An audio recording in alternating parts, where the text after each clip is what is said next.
na-emalụ ọbịala ụwa na-eme n'alụ gele dike ọnwụ ị na-emalụ ọbịala ụwa na-emalụ ọnwa na-asọla anya ndị ọnwụ bụla eriwo nne ọnwa amala obele nwa okwudodu uru ọbịalie isi ọnwụ ndị ị na-emalụ ife ọnwụ mere eriwo nne ọ bụ na o mee gị nso ịmalị na ọnwụ bịala ụwa na-emalụ mmọbụ na o mee ebe ọzọ ọ dịka omeli n'osisi eyo ọnwụ n'ime omie ọnwụ bịala ụwa na-emalụ ọnwụ achọcha onye ọ ga-egbuo ọ bụlụ mama anyị ijele dịka mama gị nọdụ mma emi na-eji ọfọ mama gị nọdụ mma ịmala ebe si wee bịa n'ime okpuru ahịnị na-egwe dị Njaba local government area ebe abụ ka esi mụta ya ayo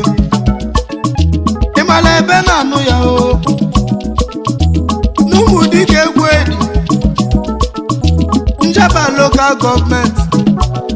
ebe abụ ka esi anụnụ ya n'obodo If James o Ejiofọ agbalusa nkene ekwulu nkene na-aṅụ ayo alụsị one of Njaba n'ọnwa anya na-anụnụ ya n'obodo ọgbanje Njaba mama gị nọdụ mma ijele dike ka mmegi ijele ibere mmanwụ ayo eze nwanyị Njaba unu dị ifeọnwụ mere erike ọnwụ mere mịamfụ n'anya ayo ijele mmanwụ na-etiri m ijele n'Osinachi anya bịa ọ bụla ife anyị na-afụ ya anya mmanya bụla ọgwụ chụwa ọnwụ gidigidi yolokoko ife ọnwụ mere eriwo nne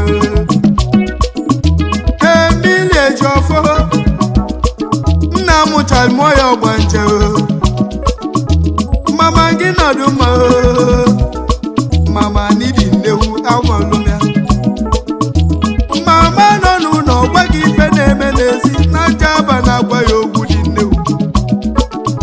ijele mama anyị nne Njaba na-ekene m mama nọ n'ụlọ gwa gị ife na-eme n'afịa na Njaba na-alụ ya ọlụ dị nnewu ijele gị mama anyị mama n'idi nnewu na-ewetali m ijele mmanwụ na-ewulu m maka n'ọbalị mmanwụ ejegeje ọgbanje Njaba mama n'idi nnewu ayo mmanwụ melingana ife ọnwụ mere eriwo nne ijele mmanwụ na-ewulu gị ndị ọnwụ bụla eriwo nne ọnwụ bịala ụwa na-eme n'alụ ọnwụ ndị na-eme alụ ọnwụ bịala ụwa na-eme alụ ọnwụ bịala ụwa na-eme n'alụ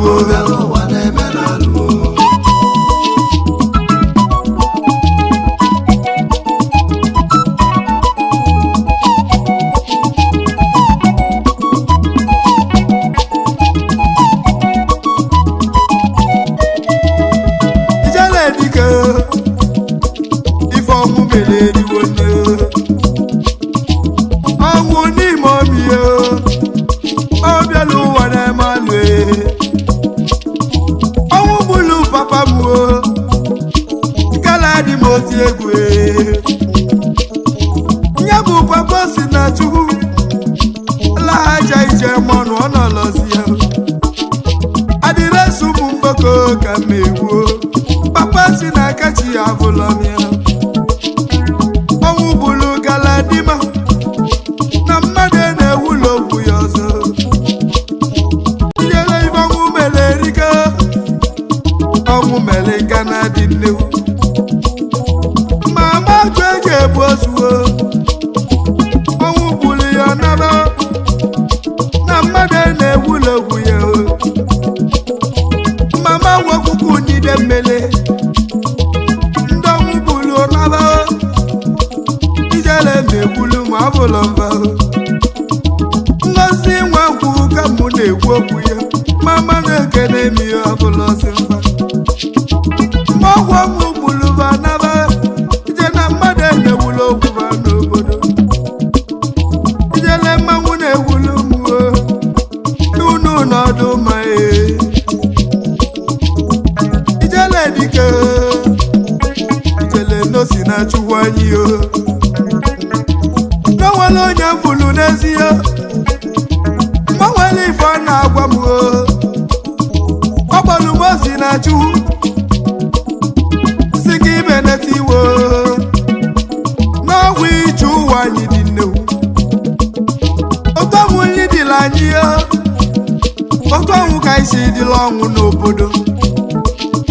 ọ bụ na mmadụ elilolie na onye anwụ ya anwụ n'ọnwụ ahịhịa ma ọ bụ na ọnwụ egbulo mmadụ mmalị na ọnwụ ya na-ana ahịhịa ihe ijele dike ijele aka m nọ n'ọlụ ahịhịa ahịhịa koko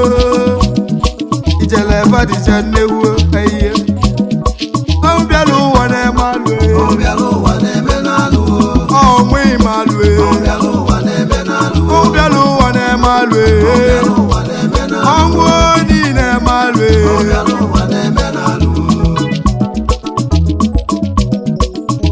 ahịhịa ijele dike ọ bịara ụwa na-eme n'alụ o nwere akụkọ mmakọlunu akụkọ Mike Okonkwo ahịhịa Mike ezigbo mmadụ ma Mike mere nga na ahịhịa ọnwụ bịara igbu Mike wewudo Mike n'ibe ya ibe ọ gwara Mike si ya jili n'oge geluwo ibe Mike gwara ọnwụ tupu ka ibunye ije ka m bute mmanya ka anyị nwụrụ mgbe Mike iji bute mmanya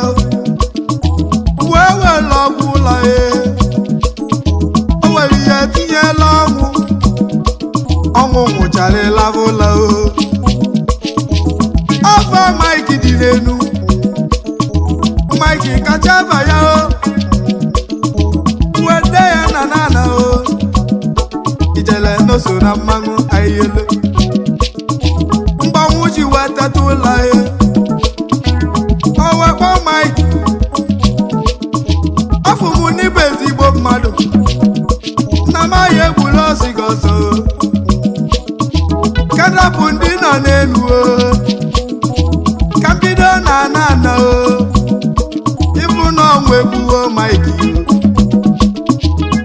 anwụgo ọnwụ na ọnwụ mere nga na dị nlewu ijele mmanwụ na-ewulu mmụọ ijele na-eso na mmanwụ ahịhịa Emile Ejiofor daalụ na-ekene mie ahịhịa ọlụ ọnwụ igwe sili ilu nye ka nwa gị na-alụla anyị ọlụ ọnwụ iju n'ihe alụlọ na nwa gị ebidowo ọlụ n'obodo mgbanwere ife ọjịjụ nyaba ọlụwo maka na ọ na-eje ụka ọ dịwu m ụkọ na-etiwu ntị nọ na n'ụlọ ife na-agbanụ ya ahịhịa obodo ebe mali ama n'ọgba nche na-achụ ya li ya mmalụ ọnwụ wesịrị ilu nnada Njaba alụwago ya n'obodo ike mulie ji bịa n'ụwa Njaba ji ya lụọ ọlụ ahịhịa ibe nwale gị nwanne m ata mmiri oyimo n'ebube nne gị duga aka ayo ọ bụrụ ka ijebe ejebe ebube nne gị duga aka ayo ọ bụrụ ka ị naba anaba n'ebube mmụli aduga aka ayo n'ebube mmiri anọ n'ọrụ anyụ ayo ijele na Njaba na alụlụ galuo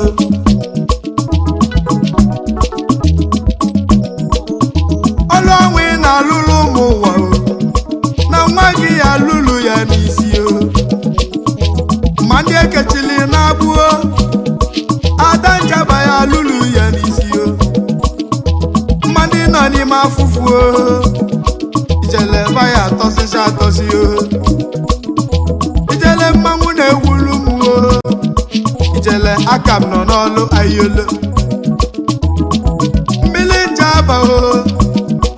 ọgwụ Osinachi ugwu na na-etinu mmiri Njaba ụka mmụ na-akpọ sibabịaghị n'Igbo ada Njaba nwanne m chetara mụ na unu bụ nwanne emile Jọfọ ọ mụchara ụmụ ya tupu ọnwụ wee lulu ya nabazi ya onye mụrụ nwa na-anwụrụ ọnwụ ọ dị n'ogwu akala aka ayo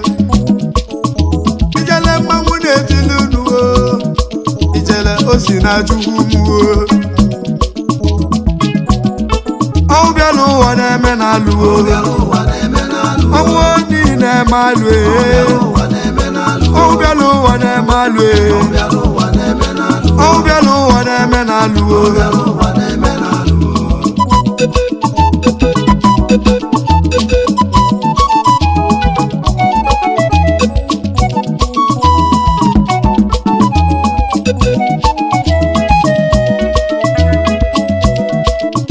kakenu ụmụarọ ya ndị ogbe ọmụta beba ayo ijele dike na va bụcha mmanwụ ayolo ijele mmanwụ na aba niile na-elili m ego Ikenna eji ọfọ gospel wa nwanne m ijele mmanwụ ka mma gbọ ijele n'oso n'ahịa ka ayelo nwa Njaba daluo nwa Njaba na-ekene emiyo Chinyere Jọfọ the beauty star empire dalu na-ekene emiyo Chinonso Jọfọ owu ego nwanne m Odogwu kọndesta dalu n'ịbalị mmanwụ ego eze nwanyị Njaba nna Amaka Jọfọ ijele diko otu nwanyị eji eme ọnụ dalu n'iso na mmanwụ ayolo eze nwanyị shọtnika dalu na-ekene mi ayo ọmụosu Njaba niile na maka abalị mmanwụ ejegeje princess of the land ego dị n'obi Njaba ada Njaba na-ekene mi nne mmiri oyibe dalu n'ịbalị mmanwụ ego Chukwuebuka Ejiofor Prince Giovanni aka son of Njaba dalu n'iso na mmanwụ ayelo Chidime Ejiofor nwanne ada Njaba ma ọnwụ melengana ayelo Chidime Ejiofor ada Njaba ziligozio si gị nọdụ mma gị na-ama mụ n'ovu dị nnewu mmanwụ mgbe ọnwụ kpuchelu Chidimma ka mama baji weta nọ ayo na Njaba na alụ n'ọlụ na Njaba na agbo ya okwu ayo ijele mmanwụ na-etili gị Chidimma gị nọdụ mma ayo Ada Njaba si gị nọdụ mma gị cheta nwere ụmụ nwanne gị ayo gị na-amamunu ijele nụ n'obu mmanwụ ayelo onwelu ndị osi mụ kene family of ngere m otu daalụ na-ekele m unu ayo ndị nna nna abanwụla anwụo na Ada Njaba na-ekene unu ijele mmanwụ na-ewulu m ijele na-abụ m mmanwụ ayelo osi mụ kenelu ya family eji ọfọ ndị yara ya bụ nwanne ayo nna nna ba oko na-eti jele n'oke n'ụlọ ayo ọnwụ bịala ụwa na-eme alụ ọnwụ bịala ụwa na-eme alụ ọnwụ bịala ụwa na-eme alụ ọnwụ bịala ụwa na-eme alụ ọnwụ bịala ụwa na-eme alụ ọnwụ ndị na-eme alụ